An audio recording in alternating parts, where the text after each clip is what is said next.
Assalamualaikum warahmatullahi wabarakatuh. Waalaikumsalam. Bismillah, alhamdulillah, wassalatu wassalamu ala afdalil khalqi Muhammadin sayyidil mursalin wa ala alihi wa sahabatihi ajma'in. Salatu wassalaman afuzu bihima yaumaddin, amma ba'd. Hadratul mukarramin, para jamaah zikir rahmati Allah Subhanahu wa taala. Alhamdulillah, walaupun suasana tadi ya, sehingga banyak informasi yang sampai kepada kami di antara jamaah, ada yang kehujanan di perjalanan ya. Tapi alhamdulillah, walaupun hujan besar tidak menyurutkan semangat kita untuk tetap datang ke Majlis Zikir ini. Mudah-mudahan perjuangan kita ini dibalas oleh Allah Subhanahu wa taala, dibalas dengan kesuksesan, amin. Qabul hajat kita, qabul cita-cita kita ya. Dilapangkan rezeki kita, diterangkan hati kita, dirukunkan rumah tangga kita, amin ya rabbal alamin. Jamaah zikir manakib yang dirahmati Allah Subhanahu wa taala, ada sebagian dari jamaah yang usul bahwa di sela-sela pengajian ini ada diselingi dengan ijazah ya. Kalau kemarin kita mengupas tentang khawas ataupun khasiat daripada sholawat, walaupun memang belum selesai karena berbicara tentang sholawat. Jadi kemarin mungkin anggaplah baru session pertama ya. Mudah-mudahan nanti kita sambung lagi tentang keutamaan sholawat. Untuk malam ini sesuai dengan ada permintaan ijazah, maka saya anggap perlu ijazah pertama ini kita irrahim. Bahkan pesan Nabi juga, kullu amrin dzibalin la yubda'u bihi bismillahirrahmanirrahim, bahwa akto, setiap perkara yang baik yang tidak diawali oleh bismillah, maka perkara itu akan kurang barokahnya. Hadirin jamaah zikir wal manaqib Syekh Abdul Qadir Jalani yang dirahmati Allah Subhanahu wa taala. Syekh Al-Munawi di dalam Syarah Al-Kabir ala Jami' Shaghir, beliau berkata, ruya annahu lamma nuzilatil basmalah asyarifah, diriwayatkan bahwa sesungguhnya nih bismillah nih, barangkali mungkin dapat ada tambahan pengetahuan buat kita. Bismillah ini jimat gitu ya, ataupun kalimat keramat gitu ya. Ini diriwayatkan ketika bismillahirrahmanirrahim ini diturunkan, nggak sembarangan. Lama nuzilatil basmalah asyarifah,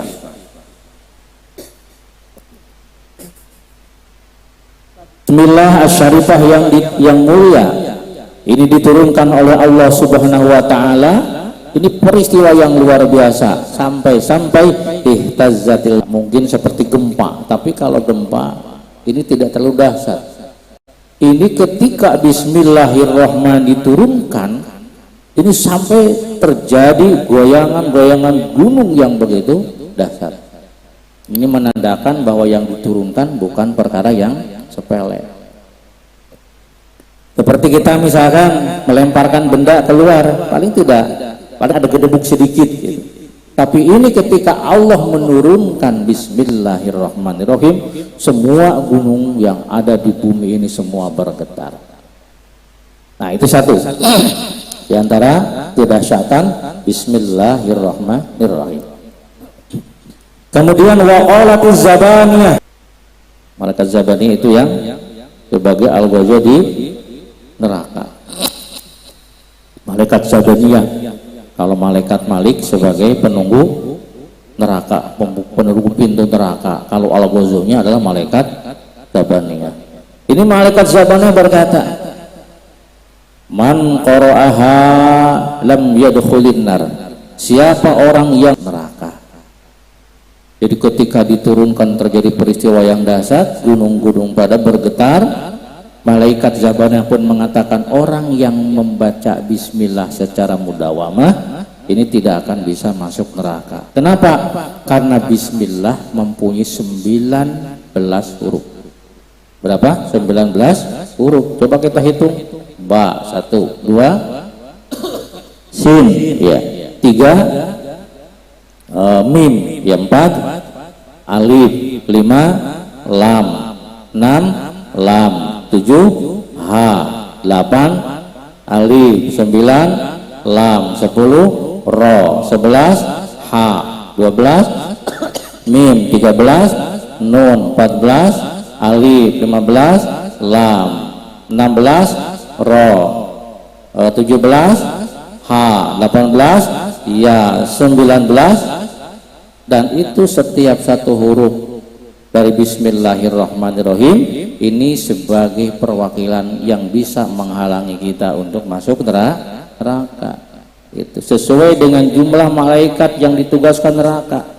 Jadi insya Allah dengan kita rutin membaca Bismillah, ini setiap huruf bisa menjadi penjaga sehingga kita tidak bisa dimasukkan ke neraka. Sesuai dengan jumlah malaikat yang menunggu neraka.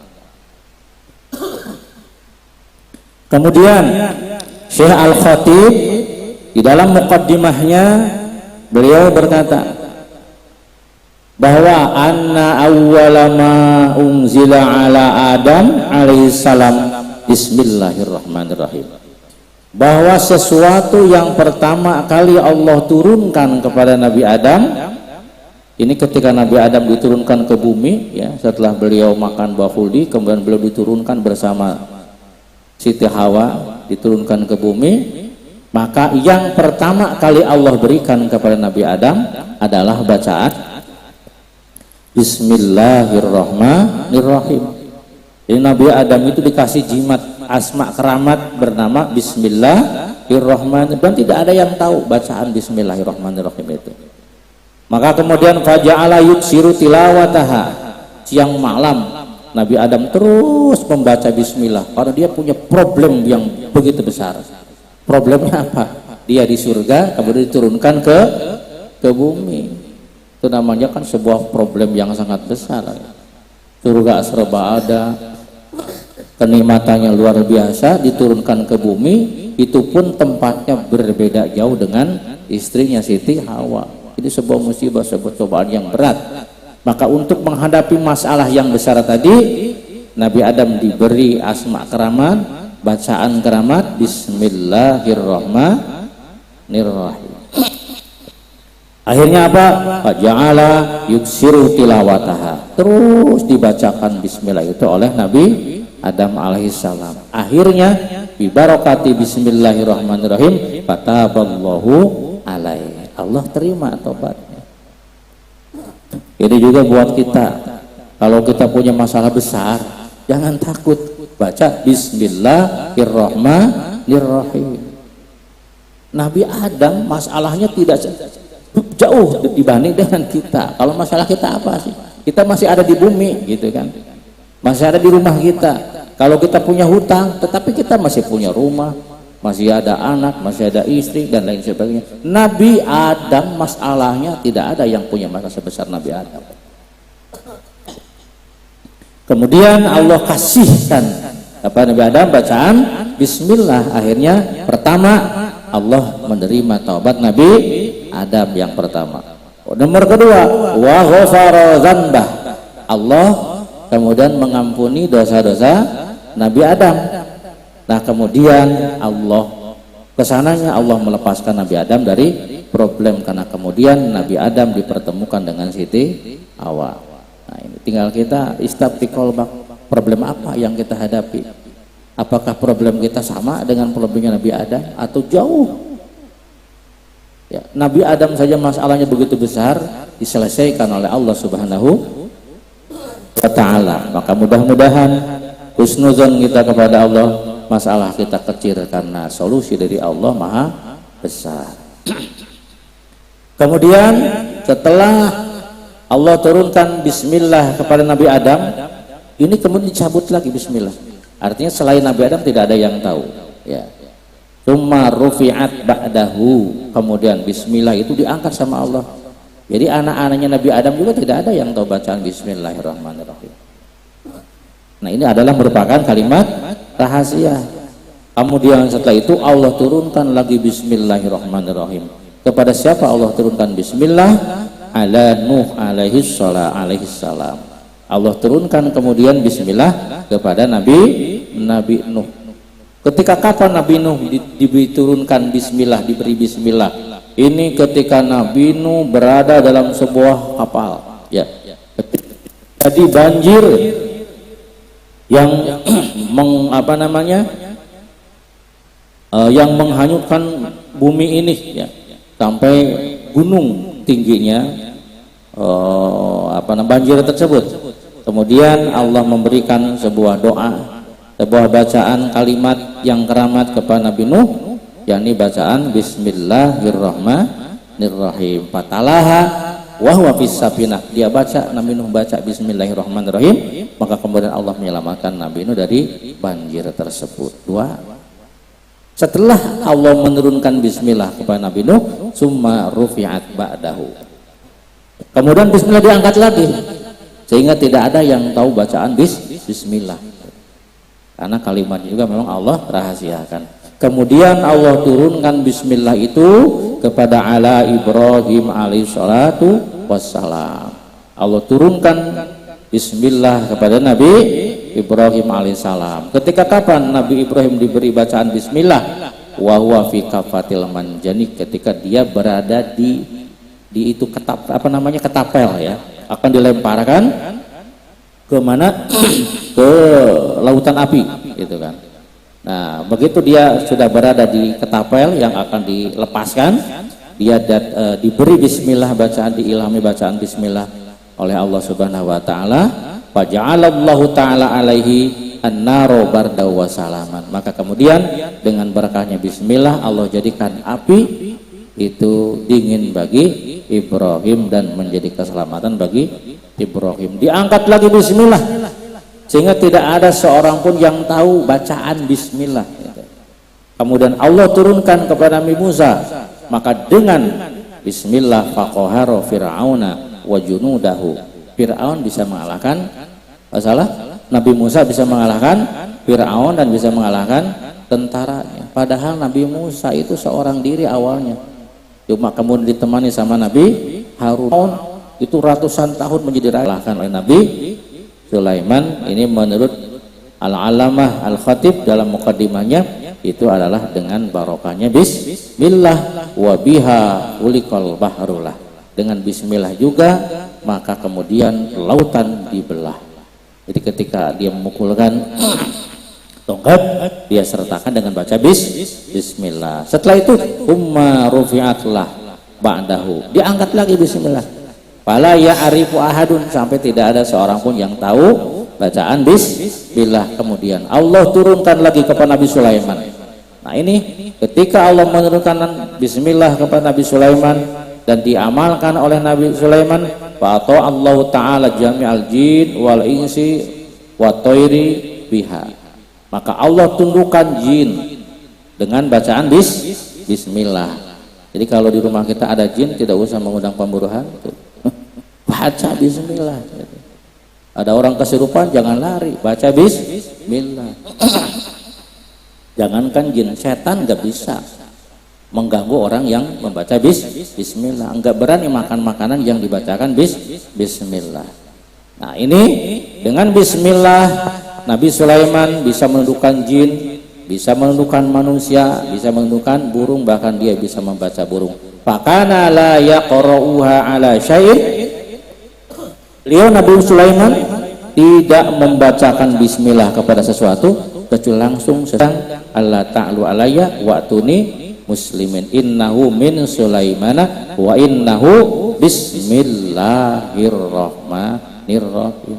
Begitu ada bacaan bismillahirrahmanirrahim, surat dalam suratnya itu langsung Ratu Bilqis bergetar, tidak bisa berkutik, padahal dia mempunyai pasukan yang kuat-kuat.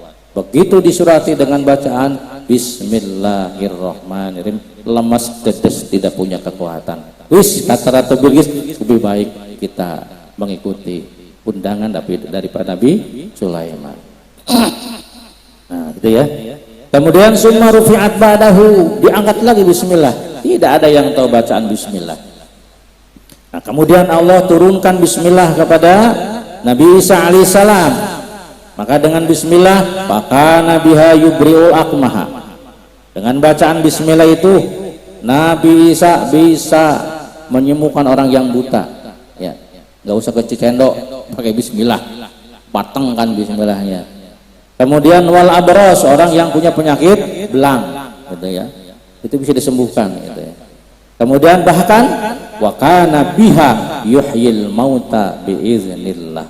Dengan bismillah ini Nabi Isa bisa menyembuhkan orang yang sudah meninggal dunia. Ini hebat sekali. Kalau orang yang sakit disembuhkan wajar, ini orang meninggal disembuhkan jadi hidup lagi. Ini keajaiban bismillahirrahmanirrahim. Kemudian summa rufi'at, diangkat lagi, fala ya'rifu ahadun, tidak ada yang tahu bacaan bismillahirrahmanirrahim.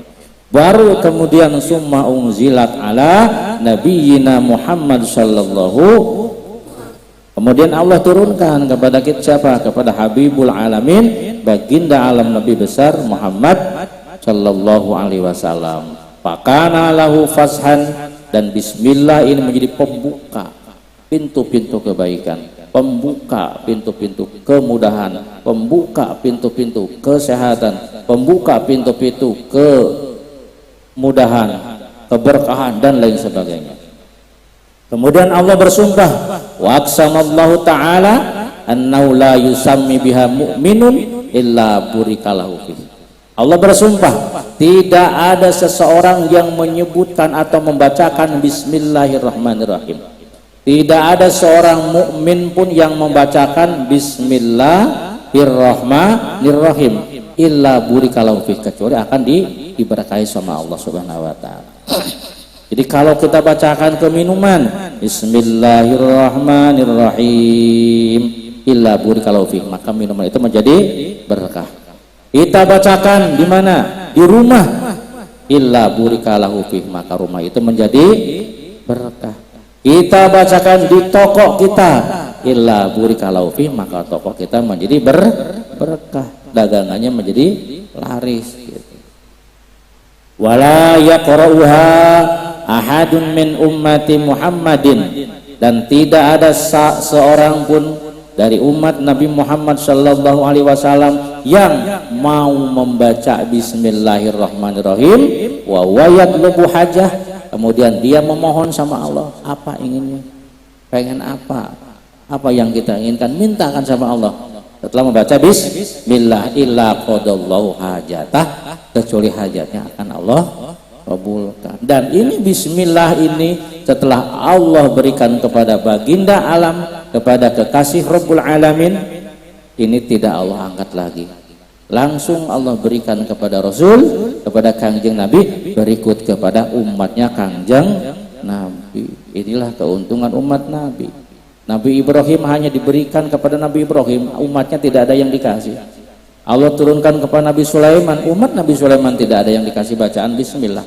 Tapi ketika Allah menurunkan bismillah, umatnya pun juga diberi bismillah. Ya, dalam sebuah keterangan dijelaskan bahwa ketika Jibril menurunkan bismillah kepada Nabi Muhammad, dari semenjak itu sampai sekarang dan seterusnya, Jibril pun tidak pernah berhenti membaca bismillah.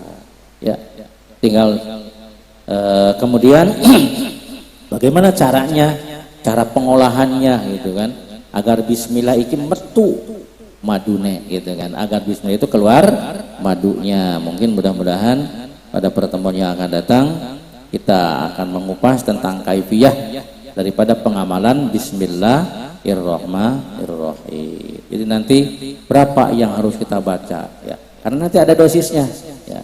Ada dosisnya, ada adadnya. Itu nanti diantaranya ya, bacaan Bismillah itu 786. Kenapa harus 786? Karena ada rumusnya ya. Rumusnya abajaduna wazun atau yakun lamanun sa'afasun qarasun tasakhadun dodobun. Itu ada rumusnya. Ba nilainya berapa ya, sin nilainya berapa, mim nilainya berapa. Jadi tidak sembarangan para ulama menentukan jumlah bacaan, ada rumus-rumus tertentu, sehingga ketika kita baca sesuai dengan rumusnya seperti kita melempar tepat sasaran. Apa yang kita harapkan langsung dikabulkan. Mudah-mudahan pada pertemuan yang akan datang kita juga bisa ikut hadir untuk bersama-sama zikir dan manakiban ya. Mungkin sebagai mukadimah disebutkan sekian. Wal afu minkum, wassalamualaikum warahmatullahi wabarakatuh.